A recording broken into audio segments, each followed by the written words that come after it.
अब कुछ लोगों का ये सवाल होता है, ब्रदर आप तो बिल्कुल सही कह रहे हैं, लेकिन हालत तो खराब हमारी होती है ना, उसका क्या करें? आप जानते हो क्या कारण है? कुछ लोग परीक्षाओं में से इजरायलियों की तरह क्यों निकलते हैं? उसका रीजन ये है, आप अपनी परीक्षाओं में खुदा के साथ बने नहीं रहते हो, आप अपनी परीक्षाओं से लड़ते हो, फाइट करते हो।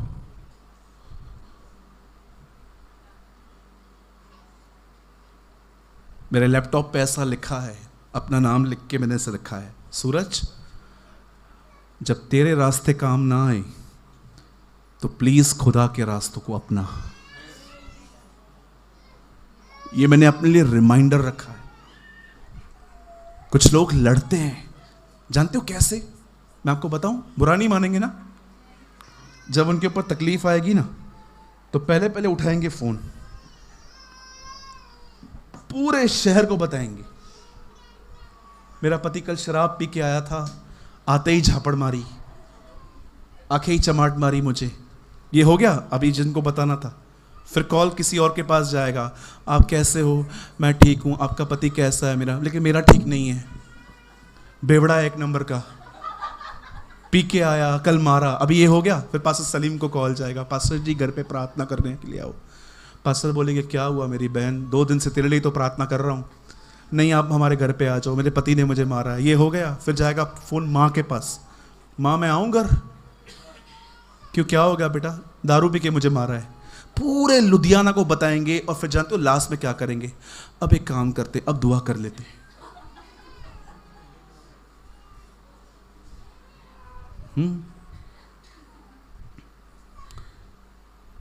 जानते हैं जो सेवा करते हैं उनको क्या बोलते हैं हम? Man of God.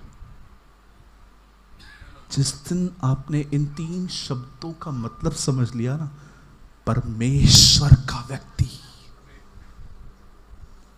उस दिन आपका जीवन बदल जाएगा।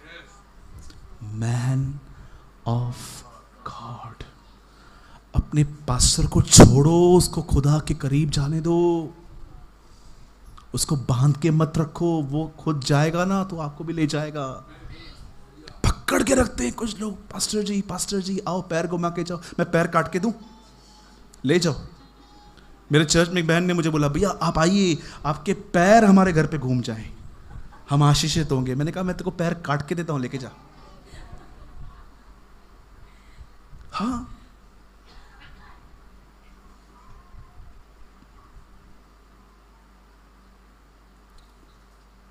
और यूसुफ वहां का प्रधान बना, उसकी हर परीक्षा उसे उसके और करीब ले गई। मैं आपको एक सत्य घटना बताता हूं।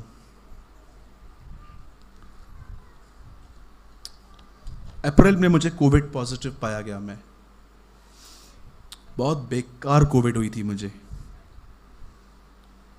पंजाब आना था मुझे, पास्टर जी को ये बात पता है। मेरे प्रोग्राम से 1 हफ्ता पहले मैं कोविड पॉजिटिव पाया गया।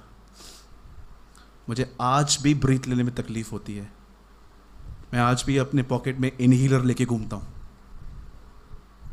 जब मैं पॉजिटिव हुआ, मेरी माँ पॉजिटिव हुई, मेरी बहनें पॉजिटिव हुई, मेरे छोटा नेफ्यू पॉजिटिव हुआ, मेरे फादर पॉजिटिव हो गए। हम सब अपने अपने कमरों में बंद थे। खाना एक जगह पे रख के जाते थे और दूसरा उठा लेता था वहाँ से, एक दूसरे के कमरे में। मैं कई दिन तक अपने माँ से नहीं मिल पाया। मैं उन दिनों में पटियाला आया।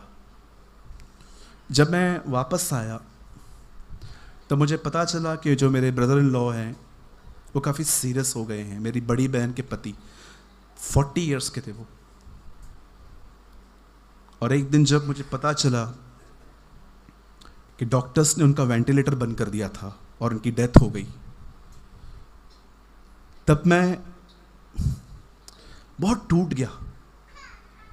5 मिनट के लिए मुझे ऐसा लगा कि मैं सेवा भी छोड़ दूं, मैं एक नॉर्मल चर्च, मैंने खुदा को छोड़ने के लिए कभी नहीं सोचा, लेकिन मैं अपने आप में सोच रहा था कि नहीं,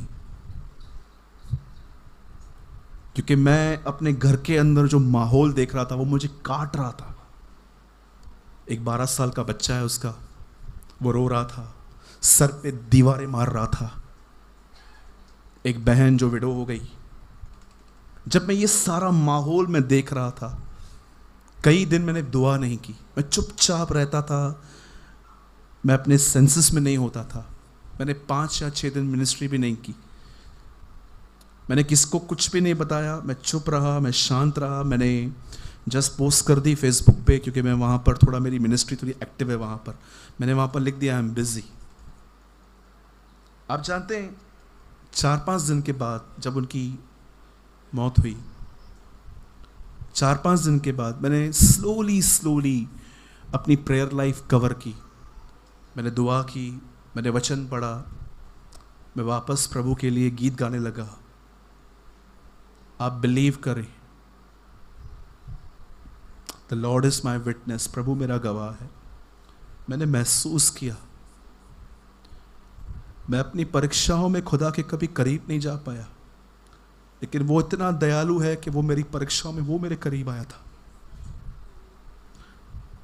आप जानते हो, जब परीक्षा आती है ना आपकी ज़िंदगी में, जब आपके घर के अंदर हालात, आपकी फाइनेंशियल प्रॉब्लम, तरह तरह की तकलीफ़ें आपके पास आती हैं, आपको लगता है कि खुदा ने क्यों अलाउ किया है। पर कितने लोगों ने ये बात महसूस की है कि परीक्षा में सहने की ताकत भी वही देता है।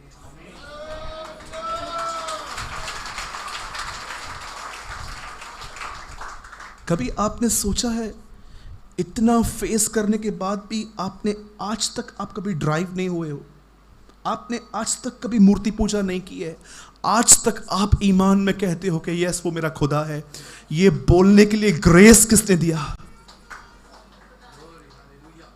हम उस चीज़ को ब्लेसिंग कहते हैं। ये पास्टर कार चला रहा है, वो बिलीवर कार चला रहा है, उसके बच्चे अब्रॉड में पढ़ाई करते हैं। आपको मैं बताना चाहता हूँ, आपके बच्चे अब्रॉड में पढ़ाई करते हैं, आपके पास गाड़ियाँ हैं, बहुत कुछ है, प्रभु का धन्यवाद ये आपके पास है। लेकिन याद रखना, आपकी सबसे बड़ी ब्लेसिंग है कि परमेश्वर आपके साथ है। That is a blessing. We are prosper. मुझे पास्टर सलीम के एक वर्ड्स मैं कभी नहीं भूल पाया, नेवर। मैं आज तक उनके इन वर्ड्स के लिए मैं हर दिन खुदा का शुक्र करता हूं कि खुदा, ये शब्द नहीं थे, ये मेरे लिए ज़िंदगी थी। उन्होंने एक दिन एक प्रचार में कहा कि वो प्रभु से कुछ मांग रहे थे जो उन्हें नहीं मिल रहा था, और बाद में प्रभु ने उनको कहा मैं तेरे हिस्से में आया हूँ। मैं आप में से पूछना चाहता हूँ, आप सबसे, क्या आप ये बिलीव करते हैं आप आशीषें ढूंढते हैं पर आशीष खुद आपके साथ रहती है? मैं हमेशा कहता हूं मुझे मेरे भविष्य की कोई चिंता नहीं है, क्योंकि मेरा भविष्य मेरे साथ रहता है। He is my future।